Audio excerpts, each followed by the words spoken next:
कल्याण के मार्ग पर हम अग्रसर हों, बिल्कुल उसी तरह से जैसे सूर्य और चंद्र अपने पथ पर अपने रूप में लगातार कल्याण मार्ग पर अग्रसर हैं। कल इस पर हमने चर्चा की थी और फिर इसी के अंतर्गत कुछ और शब्द थे जिनमें कहा कि हम संगति करें उनकी जिससे हमारे जीवन में कल्याण ही आए। तो कहा कि या तो ददता दानशील लोगों की संगति करें। दानशील से मतलब वो दान देने वाले, लेकिन वे लोग जो अपने जीवन से कुछ न कुछ दे रहे हैं, इस दुनिया का भला कर रहे हैं, जिनके होने की सार्थकता है इस दुनिया में, जिनके होने से ये धरती सुंदर बनी हुई है, जिनके होने से समाज और प्राणी मात्र सुखी हैं, जिनका योगदान इस पृथ्वी को शोभायमान कर रहा है, उनकी संगति करना हमारा कर्तव्य है। उनके साथ बैठिए जिनके साथ बैठने से हमारे अंदर वह रंग लग जाए कि हम भी इस दुनिया के लिए उपयोगी बन सकें। स्वार्थ में जीने वाले लोग अपने स्वार्थ के लिए हर किसी को दुखी करने में लगे रहते हैं। छल करेंगे, कपट करेंगे, धोखाधड़ी करेंगे, दूसरे का हक छीनने की कोशिश करेंगे। वह कल्याण नहीं, अहित करने में, बुरा करने में अपनी सारी ऊर्जा लगाते हैं। और ऐसे लोग बहुत दिमागदार होते हैं, चतुर होते हैं, चालाक होते हैं, लेकिन अगर उनकी बुद्धि शुभ की ओर लग जाए, वे दुनिया में बहुत कुछ अच्छा कर सकते हैं। विचित्रता तो ये है कि कभी कभी ऐसे उदाहरण सामने आते हैं, जैसे अमेरिका के न्यूयॉर्क का एक उदाहरण सामने आया कि एक व्यक्ति के अंदर ऐसी कलाकृति थी, वो बहुत बढ़िया डिजाइनर था, बहुत बढ़िया चित्रकार था, और उसको अपनी पेंटिंग करता रहता था।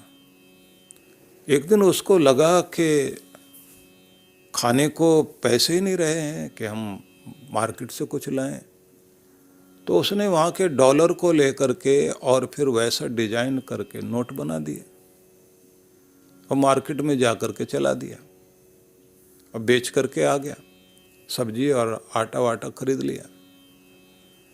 अब उसके बाद में ये हुआ कि वो जो उसके नोट थे, वो जो बेचने वाला आदमी था, उसका गीला हाथ उसमें लग गया तो स्याही उंगली पर लगी। उसे लगा ये क्या है, आज तक ऐसा नोट तो हमने देखा नहीं। और उसके बाद पुलिस में रिपोर्ट हुई, पकड़ा गया। लेकर जब जा रहे थे तो उसको पूछा कि ऐसा क्यों किया। बोले सब्जी आटा सब लेना था। काम क्या करते? बोले पेंटिंग वेंटिंग करते हैं, पेंटिंग बेच लेते अपनी। बोले उसको बेचने के लिए मैं कहाँ जाता, इतनी देर में तो भूख ने हाल खराब कर लेना था मेरा। और उसको फिर जेल में रखा गया। और आश्चर्यजनक बात है कि उसका अखबारों में जब समाचार छपा तो लोग उसकी पेंटिंग देखने के लिए उत्सुक हुए और उसकी पेंटिंग लाखों रुपए की बिक गई। उस पागल से पूछा गया कि ये तूने क्या किया, तू लाखों रुपए पेंटिंग से कमा सकता है। बोले मुझे आसान मार्ग वही समझ में आया था, मुझे लगा कि ये सबसे ज़्यादा आसान है। लिखने वालों ने लिखा कि दुनिया भर के लोग बुराई को आसान समझते हैं, गलत मार्ग को ये समझते हैं ये शॉर्टकट है, ये बहुत आसान है, इससे चलते चलते हम अपने आप को सुखी कर लेंगे। लेकिन वो शॉर्टकट जो है वो पूरी जिंदगी के लिए ऐसा कुछ हो जाता है कि जिससे हमारे जीवन का सारा सुख चला जाए और दुख में जाकर खड़े हो जाएं। कोई छोटा रास्ता चुनते समय लोग जो है कि दूसरा रास्ता तो बहुत लंबा है, छोटा रास्ता जल्दी सुख दे देगा मुझे, तो वो जो छोटा रास्ता हम सुख के लिए चुनते हैं, अपने भलाई के लिए चुनते हैं, वही सबसे ज़्यादा दुखदायी हो जाता है। इसलिए कुछ भी कट शॉर्ट करने की कोशिश न करके हम अपने जीवन को कल्याण के मार्ग पर चलाएं, समाज को हम दें। लेकिन ये बात ध्यान रखें, कोई किसान गेहूं उगाए तो पैसे तो मिलेंगे लेकिन थोड़े मिलेंगे, लेकिन तंबाकू उगा ले तो ज़्यादा पैसे मिलेंगे। पर सारे तंबाकू उगाने लग गए इस धरती पर, तो कैंसर की खेती करने लग गए। उसको अन्नदाता कहेगा कोई? इस दुनिया में वो कर्म जो केवल एक तरह का सुख तो दे सकता है आपको, लेकिन अपने साथ साथ दूसरों को दुख दे जाए, वही कर्म, दुखदायी कर्म, वही नरक की तरफ लेकर जाता है। उसी से बचने के लिए कहा गया है कि आप उनकी संगति कीजिए जो अपना कर्म करते समय ये जरूर सोचते हैं कि मेरे इस कर्म के द्वारा मुझे जो लाभ होगा, उस लाभ के साथ साथ दूसरों को क्या लाभ होगा। मैं क्या उदाहरण प्रस्तुत कर रहा हूं, मैं कौन सा उदाहरण सामने रख रहा हूं। कुछ लोगों को आदत होती है ड्रिंक करने की, शराब वराब पीने की। एक व्यक्ति था जो पीता था, लेकिन वो बहुत छिप के पीता था और बच्चों के सामने आए नहीं। तो उससे कोई पूछे ऐसा क्यों? बोले आदत तो पड़ गई, लेकिन दुख के कारण पड़ी और बच्चों के सामने आना नहीं चाहता, क्योंकि मैं अपनी कमी को अपने बच्चों के सामने नहीं लाना चाहता, वो देखें और वो अपनाने लग जाए। क्योंकि मेरे भाषण से नहीं समझेंगे, जो मैं कर रहा हूँ उसी तरह से वो भी करने लगते हैं। लेकिन अब उनकी बात सोचिए जो खुद पी रहे हैं और बच्चों को साथ बैठा रहे हैं। और ब्याह शादी करने के लिए लोग ढूंढते हैं कि वर मिले तो ऐसा शराबी नहीं होना चाहिए, और वासे वापस में बोलेंगे कि कौन नहीं पीता, आज के टाइम में तो सब पी रहे हैं। लेकिन एक बार आपको लत पड़ी और लत पड़ने का परिणाम ये हुआ कि जीवन में अगर कोई उतार चढ़ाव आ गया तो फिर ये तो डोज बढ़ता जाएगा, और बढ़ता चला गया तो फिर आदत लगेगी, आदत चली गई तो उसके बाद स्थिति क्या होगी? जिंदगी तबाह। लोग कहते नहीं, हमें अपने ऊपर बहुत भरोसा, हम कंट्रोल कर लेंगे।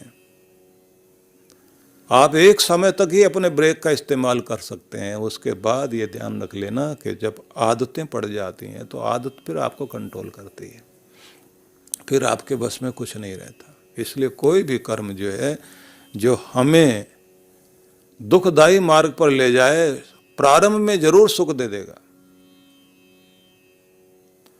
तो कहा है कि उनकी संगति करो जिस दुनिया में कुछ दे रहे हैं, जिनके होने का कुछ मतलब है।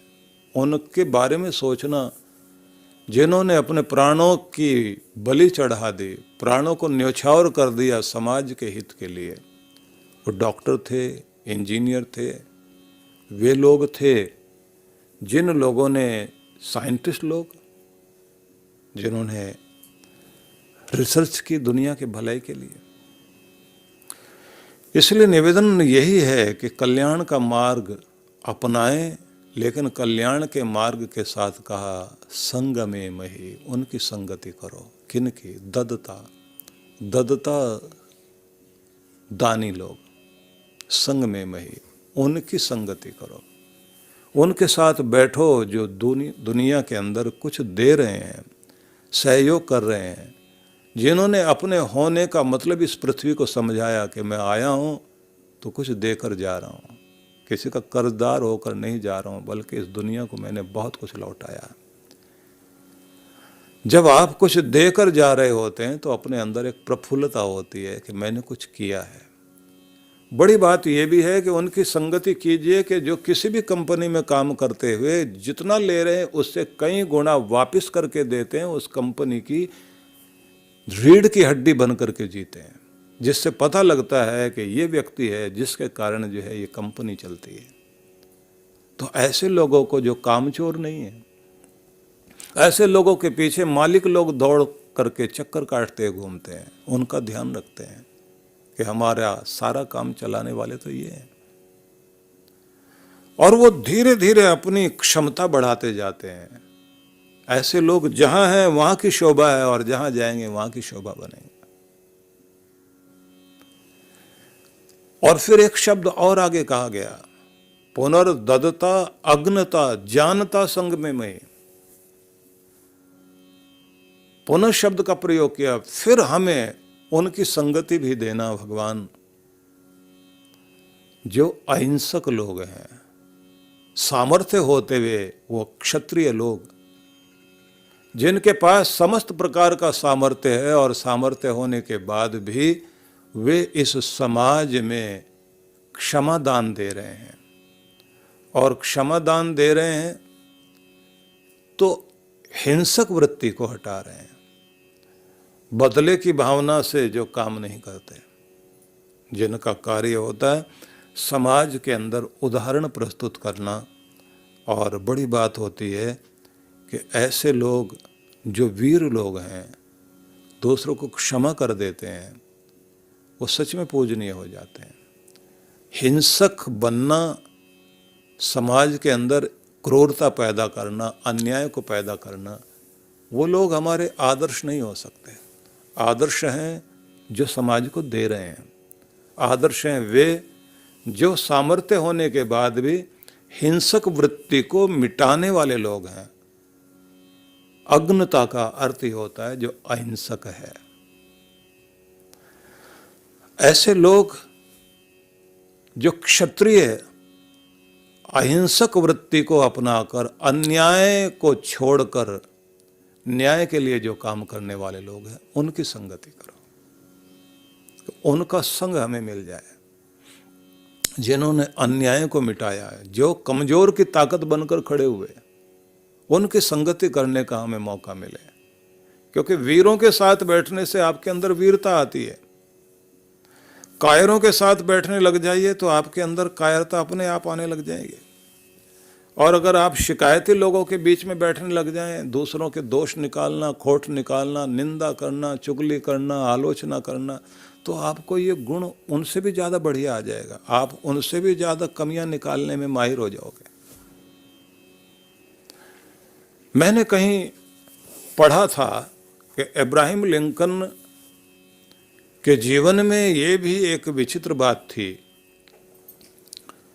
कि वो व्यंग्यात्मक भाषा में बहुत अच्छा लिखते थे। तो उन्होंने किसी एक सेनापति को उसकी कमियों के विषय में एक ऐसा लेटर लिखा जो लोगों के सामने आ गया, जिसमें इतनी ढंग से मजाक उड़ाई उसकी और ऐसे टोंट कसे कि दूसरे पढ़ पढ़ के हंसते हंसते पागल हो जाएं। और इस तरह लिखा कि हर आदमी कहे कि इनका लिखना कमाल का है। खूब अच्छे से, जो कहते ना बद पीटना, बहुत अच्छे से उसका कल्याण कर दिया उन्होंने। कल्याण से मतलब बुरा, यहाँ कल्याण वो नहीं समझ लेना आप, अच्छी तरह से उसकी दुर्गति कर दी। अब वो व्यक्ति जो है उनके सामने पहुंच गया। उसने कहा कि देखिए, आप कलम चलाना जानते हो, मैं तलवार चलाना जानता हूं। तो अब मुझे आपने मौका नहीं दिया, क्योंकि मैं तो कलम चलाने का, अगर आप ये मेरे लिए ऐसा लिख रहे थे तो मुझे भी मौका देते, मैं भी 1 महीना में सीख लेता, ऐसा आपके लिए लिख पाता। तो मैं तो तलवार चलाना जानता हूँ, आपको 1 महीने का मौका देता हूँ कि आप तैयारी कर लीजिए तलवार चलाने की, और 1 महीने बाद मुकाबला होगा हमारी फ्री स्टाइल में। उसके बाद जो भी दुनिया में रहेगा रहेगा। अब 1 महीने में जो हालत हुई होगी उनकी, 1 महीने के बाद वो व्यक्ति सामने आया और आकर के उसने कहा कि दोस्त, 1 महीने में जो तुमने महसूस किया, मैं तो पूरी जिंदगी आपके कड़वे शब्दों को महसूस करूंगा। और उसके बाद कहते हैं कि उन्होंने निर्णय कर लिया कि अगर किसी के लिए कुछ बोलना भी है तो 10 बार सोचना है, और अगर लिखना पड़े तो कम से कम 100 बार सोचना है। क्योंकि हिंसा आदमी केवल मात्र जो है वो डंडे से करता है, ऐसा तो नहीं है। कोई जीभ से हिंसा कर रहा होता है और कोई अपनी तराजू से हिंसा कर रहा होता है। व्यापार करते समय डंडी मारना जिसे बोलते हैं, तोल में, नाप में, मिलावट में, धोखाधड़ी करने के जो भी तरीके हैं। और कुछ वे लोग जिनके पास कलम की ताकत है और अपने पद पर बैठे हुए हैं, वहाँ बैठ के जो फाइल में वो लिखते हैं, एक पूरा खानदान तबाह कर देते हैं। कोई ऑफिसर है, उसके पास ताकत है, उसने अपने नीचे वाले व्यक्ति के साथ बैर हो गया, उसकी जो रिपोर्ट बनाई है उस रिपोर्ट में उसने ऐसा कुछ लिख दिया, उसको जो करेक्टर सर्टिफिकेट देना है ऐसा कुछ बना दिया कि पूरी जिंदगी के लिए तबाह हो गया बेचारा। हिंसा एक तरह की नहीं है इस दुनिया में, जिसका जहां मौका लगता है वहीं बैठ करके दूसरे को मारने की कोशिश कर रहा है। कहते हैं ये तुम्हारे लिए आदर्श नहीं हो सकते। जिन्होंने दूसरों की जिंदगी बचाई, कहते हैं ना कि किसी राजा के दरबार में चोर के लिए सजा दी गई कि इसको फांसी पर चढ़ाया जाए, क्योंकि राजा का मूड खराब था उस दिन। चोर सामने लेकर आए और उसी समय जब वो बहुत गुस्से में थे वो बोले इसको ले जाओ फांसी पे चढ़ा दो। अब वो भी ऐसा कमाल का चोर था, उसने वहीं अपनी भाषा में ऐसी सड़ी सड़ी गालियां सुनाई, जितना शब्दकोश उसके पास था सारा उड़ेल दिया उसने। और राजा ने पूछा कि ये बोल क्या रहा है, तो मंत्री उठा, उसने कहा साहब ये कह रहा है कि बहुत लोग देखें स्वर्ग जाते हुए, लेकिन वही जाएंगे जिन्होंने अपने गुस्से को काबू में कर लिया, जिन्होंने अपने को कंट्रोल कर लिया। परमात्मा उन्हीं के लिए द्वार खोलेगा, बाकियों के लिए द्वार नहीं खोलेगा। राजा को लगा कि कुछ बात सुननी चाहिए, बोले और क्या कहा इसने? बोले गलतियां हुआ करती हैं लेकिन माफ कर देने वाला कभी भी छोटा नहीं, वो ऊंचा होता है, और माफ करने वाला तो दुनिया में सबसे बड़ा परमात्मा है। जब उसके दरवाजे पर पहुंचोगे तो वो उन्हीं को माफ करेगा जिन्होंने माफ करना सीखा है। राजा ने पानी पिया और पानी पीने के बाद बोला और भी कुछ कहा इसने? बोले महाराज पूरा तो मुझे भी याद नहीं रहा क्या क्या बोला, लेकिन कमाल का आदमी है। राजा बोले भैया तुझे माफ करता हूं, तू जा, लेकिन चोरी की शिकायत दोबारा ना आए, क्योंकि मैं अपने अधिकार से तुम्हें माफ कर रहा हूं, कानून के अनुसार तो नहीं। माफ कर दिया, चला गया वो बेचारा।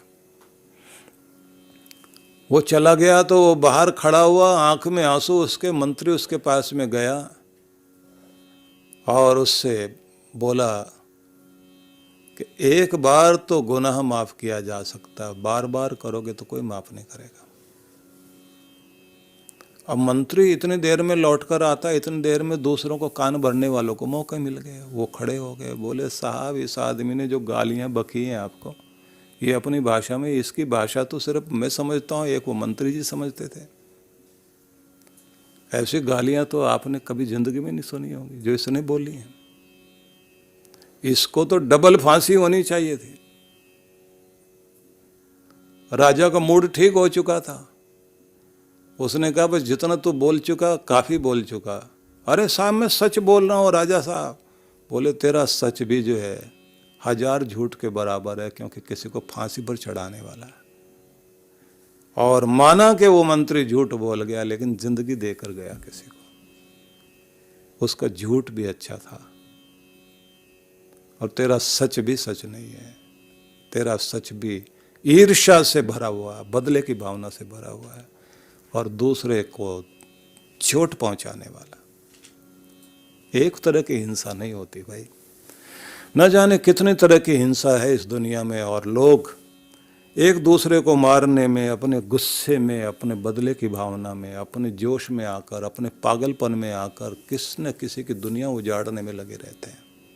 और अगर इसी तरह से सारे लोग बन जाए, इस धरती को नरक बनने में कितनी देर लगेगी? नरक परमात्मा ने दिया है ऐसा नहीं है, ये तो हमारे अपने हाथों से हमने निर्माण कर लिया है। इसलिए कहा है पुनर्ददता अग्नता जानता संग में मई, और आखिर में कहा उनकी संगति करो जो ज्ञानी लोग हैं। ज्ञानी लोग तुम्हें मिल जाएं तो उनकी संगति में बैठने से तुम्हारी जिंदगी में जो कुछ परिवर्तन आएगा वो अद्भुत होगा, क्योंकि वही तुम्हारे जीवन में वो विशेषता लेकर आएंगे कि एक साधारण जिंदगी कीमती जिंदगी बन जाएगी।